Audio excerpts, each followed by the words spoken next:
Okay, hello again. You're back with the crew. Sorry we haven't been making a lot of videos lately. It's been a time of research, a time of reflection, and a time of really trying to figure out where we'd like to go with this channel. As far as I know where I'd like to take it, and it seems like every time I want to go down that positive road, there's just more and more negative news out there. We're not trying to promote any fear or any panic in anyone at all. I think collective uh, consciousness will thrive, and we always do. We always do as a civilization. We come out of some of the hardest times, create some of the best of times. So I'm really hoping that that's where we're headed. And with that, I'm going to take like a 40,000 foot view, if you will, looking down on the economic situation and maybe why it's changing the picture of the world. And I've learned a lot from a man by the name of Jeff Snyder. If you guys know who he is, he's done a bunch of really deep dive economic. He's really good at explaining things, but it's a really difficult listen, and he's very intricate and it's detailed.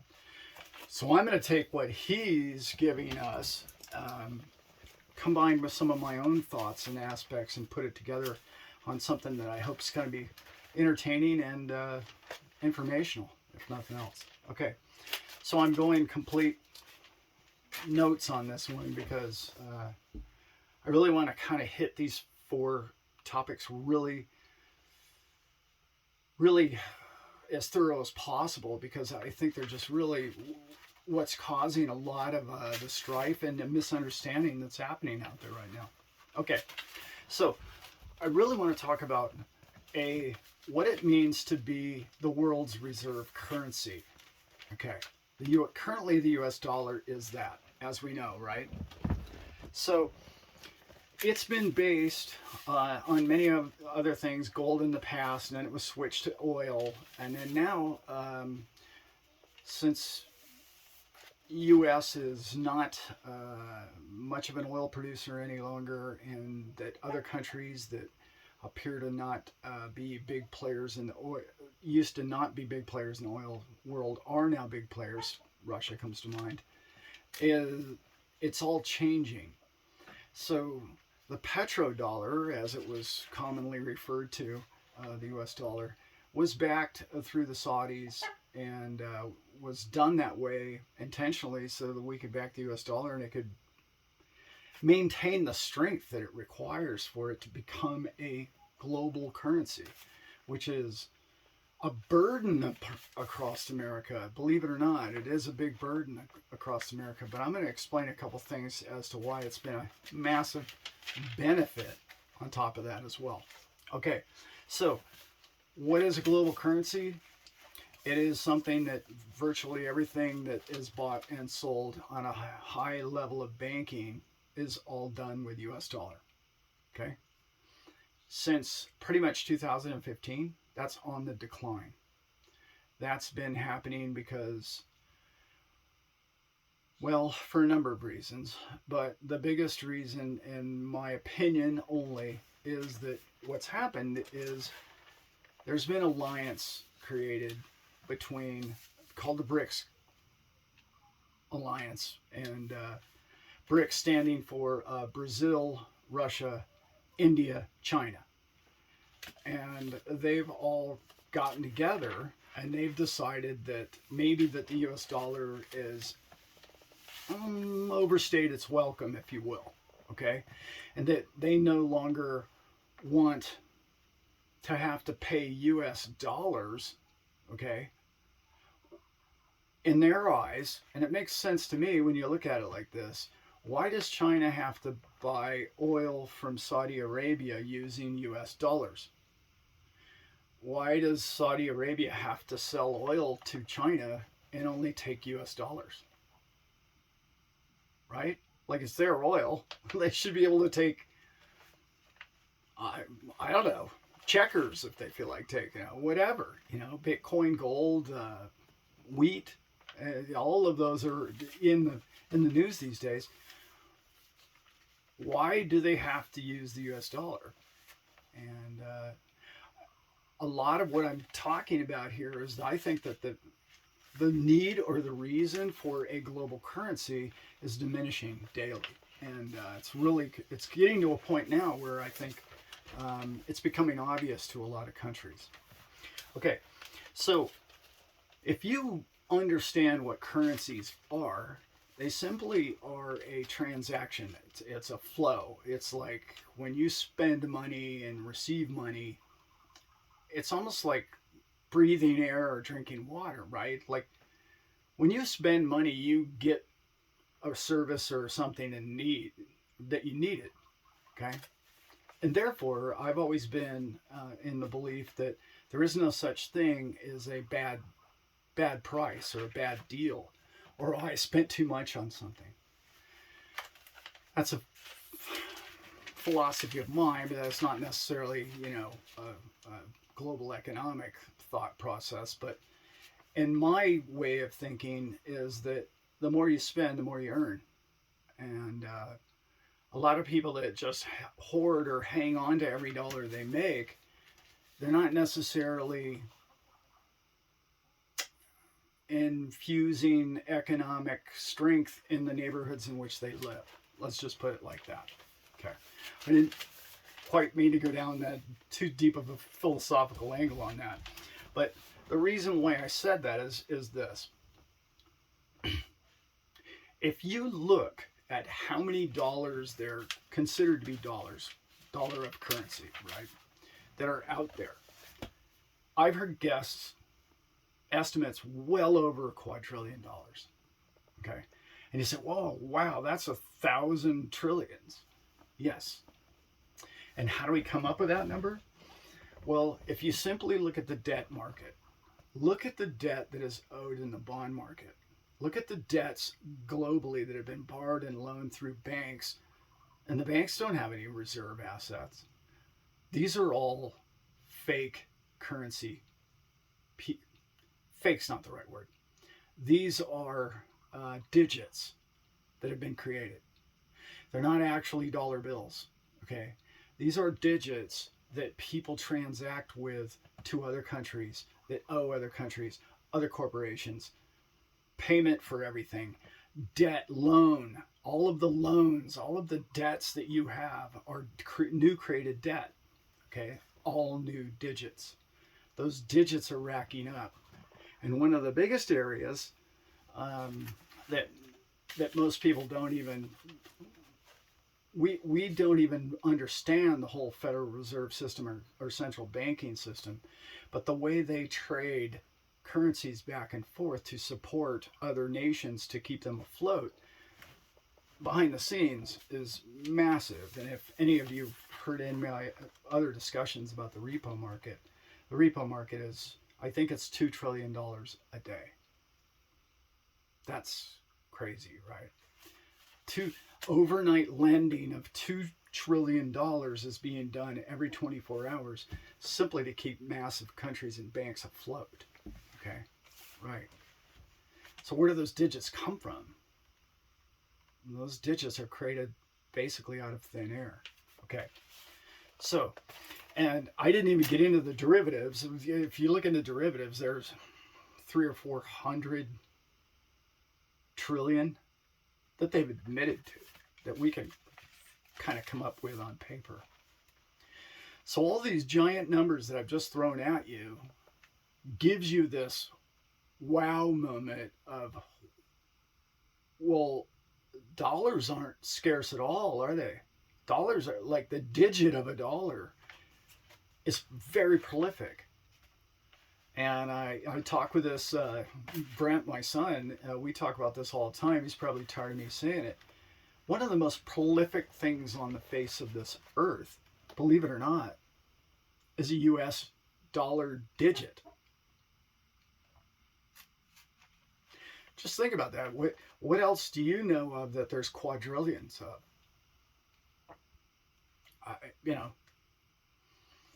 Maybe grains of sand, obviously, maybe gallons in the ocean.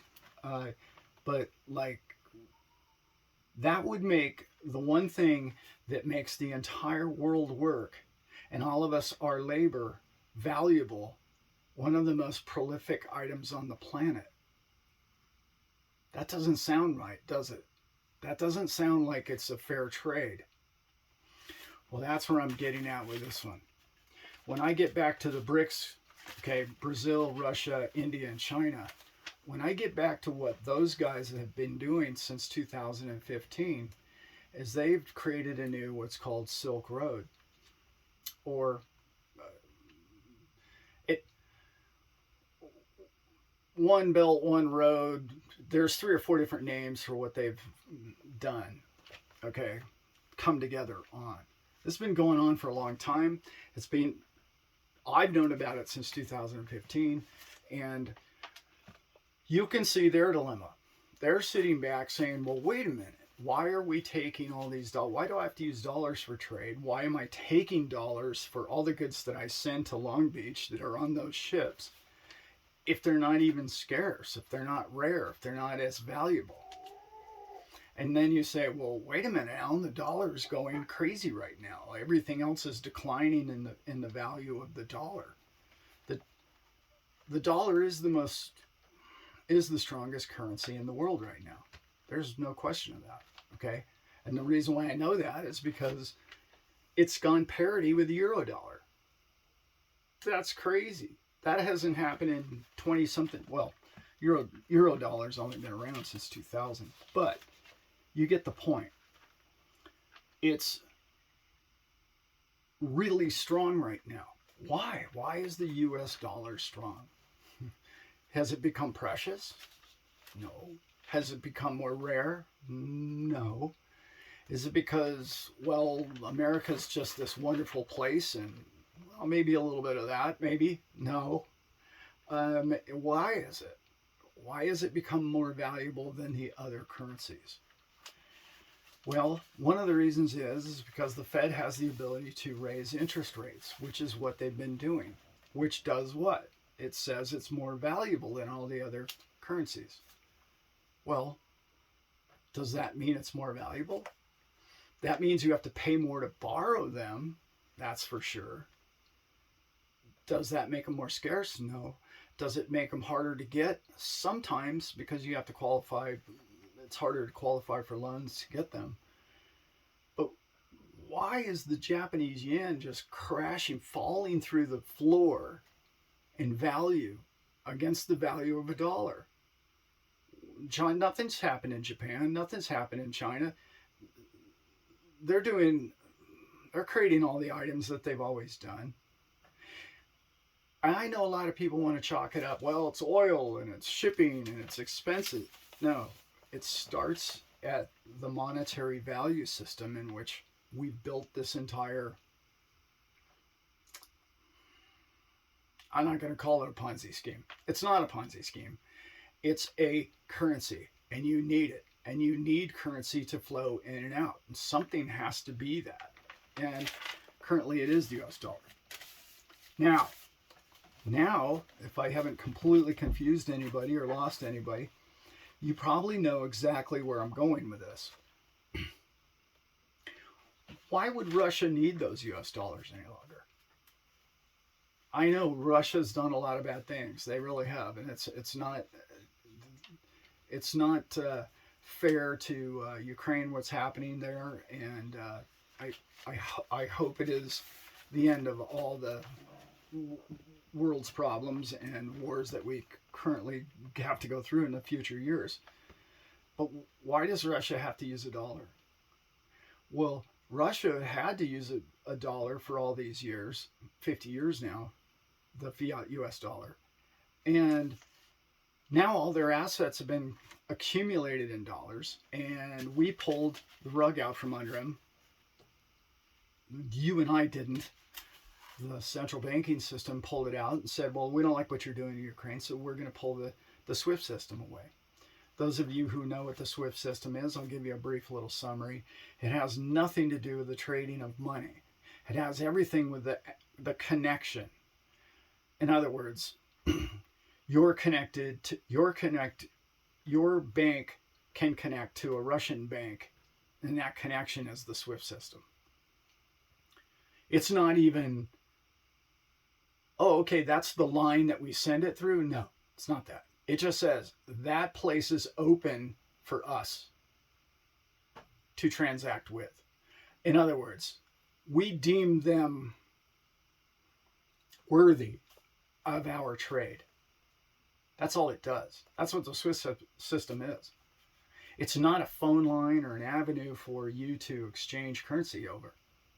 I know that's, and what does that tell you about that system?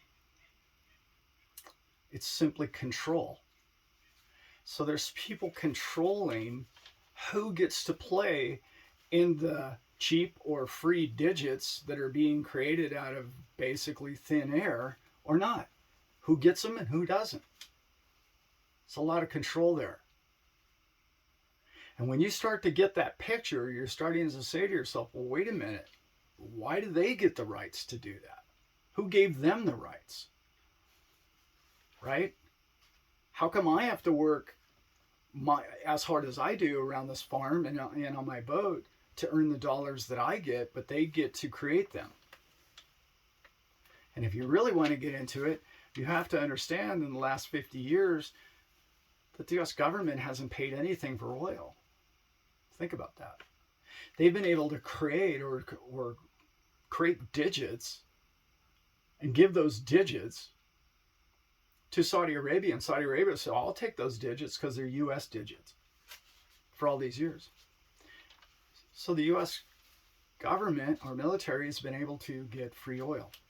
Now, I'm not trying to bag on the U.S. because this happened with Spain, this happened with Portugal. I mean, this happened with the UK, all the way until the 20s, the British pound was the world's reserve currency.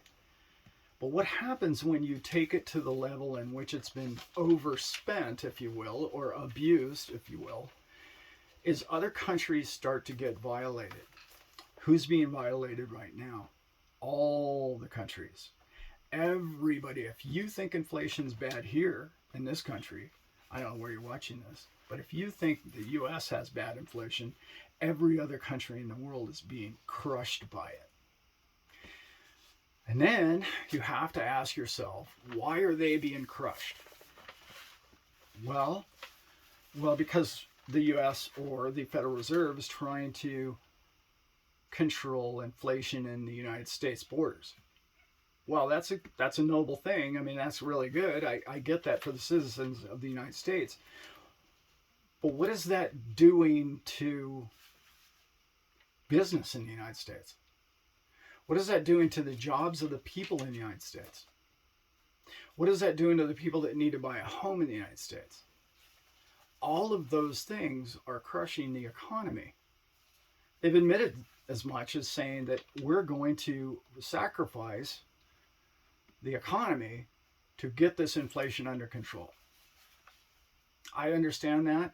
That makes sense. Unless you're the guy who's gotten laid off, and unless you're the bottom 5 or 10%, or any of us who are living through a dilemma. Would I rather have inflation, or would I rather have a job? Well, they've made that decision for us because they're going to slow the economy down intentionally. So they've made the decision that there's going to have to be a lot of people that are going to lose their jobs because it's better for the whole to have less inflation. Now, there's a lot of people in the camp that don't believe that they're going to be able to slow down inflation. I'm kind of leaning in that one. There's a lot, like I described earlier, there's a lot of digits out there. How do you slow that down? And with interest rates, maybe that's going to work. I don't know. I know that Paul Volcker gets a lot of credit in the past for being able to change the tide. But if you listen to some really intelligent people, like I'm talking about here, is Jeff Snyder, like that was a coincidence as much as anything else. You see the dilemma. Do we take inflation, or do we cut the jobs of the people that really can't afford to have their jobs cut? Slow down the economy. So who's on your side? But here's the problem, right? The problem is that's the picture in the US. What's happening to all the other countries? They're getting crushed. They're getting crushed to the point where their inflation's going through the roof. And all you need to do is look around at some of the global news, and farmers are pretty upset. And, well, the bond market, it's devastating what's happened to the bond market. And I hope they know what they're doing. I have my questions as to whether or not it's going to work. I don't believe it will in some ways. But then on the other hand, I feel like their hands are tied. So I think a lot of it's going to come down to how well you and I handle this. How well are you going to do in a time of need, in a time of stress? Who are you going to lean on? Who are you going to reach out to? Are you going to support your local farmers? I'm hoping that's your plan, being a local farmer part-time. And that's not why I'm doing the video. But I think it's a really neat time. Neat, not the right word. I think it's a good time for all of us to come together as people and to start to understand how much we need each other. Because one thing you've always heard me say on this channel is Wall Street is Wall Street. Wall Street doesn't make biscuits. They don't make chickens or eggs, or they don't do any of that. In fact, they manipulate the prices of feed, of oil, of all of it. Like I just said, the SWIFT system is nothing but manipulation. They're manipulating other countries, and they're freezing in the assets of other nations, and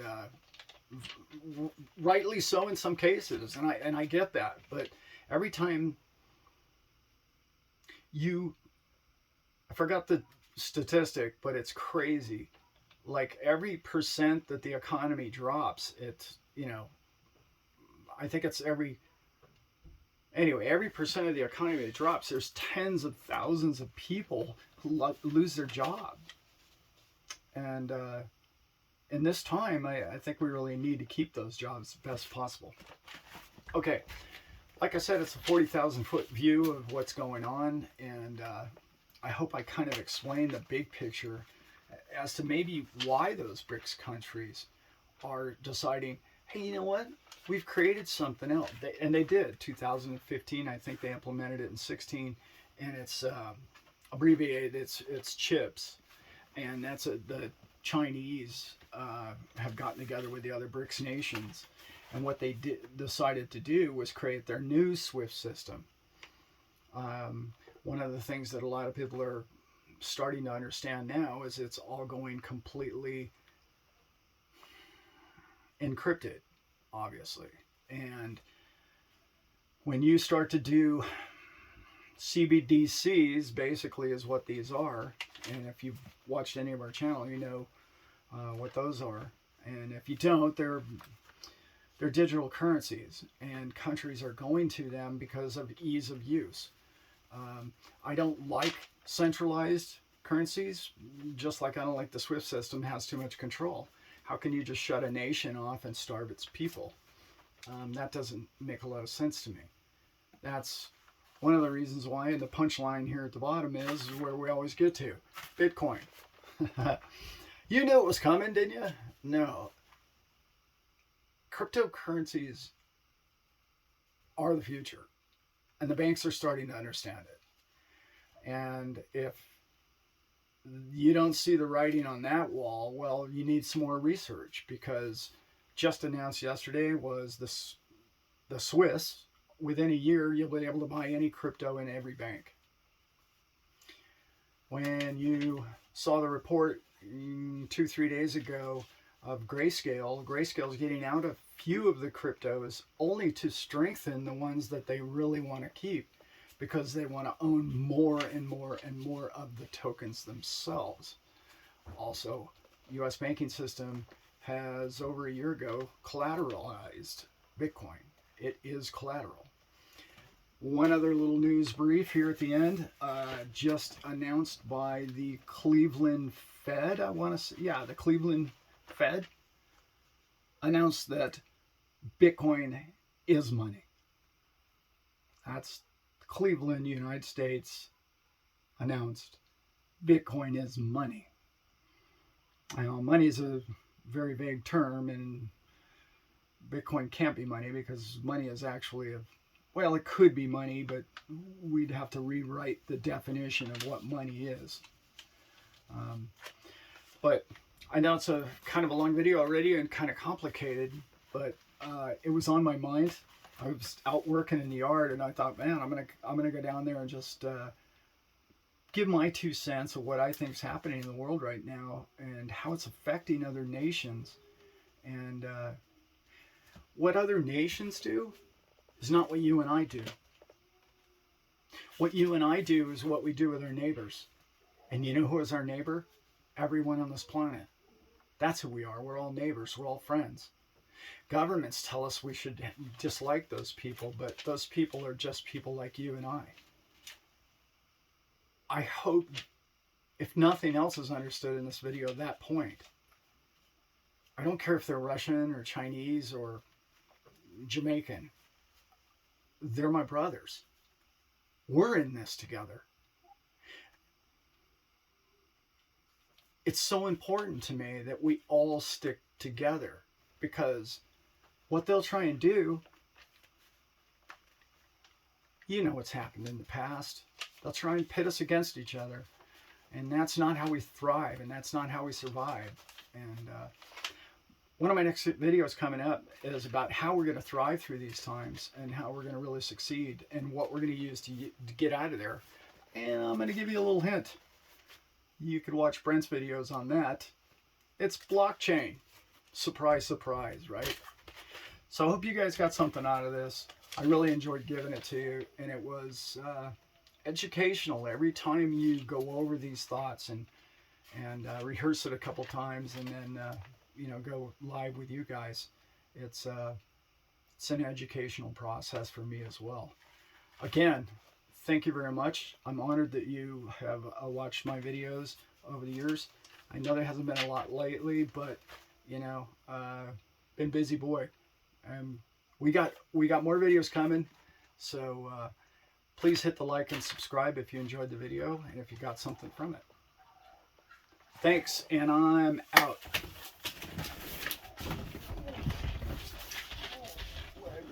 Killing me.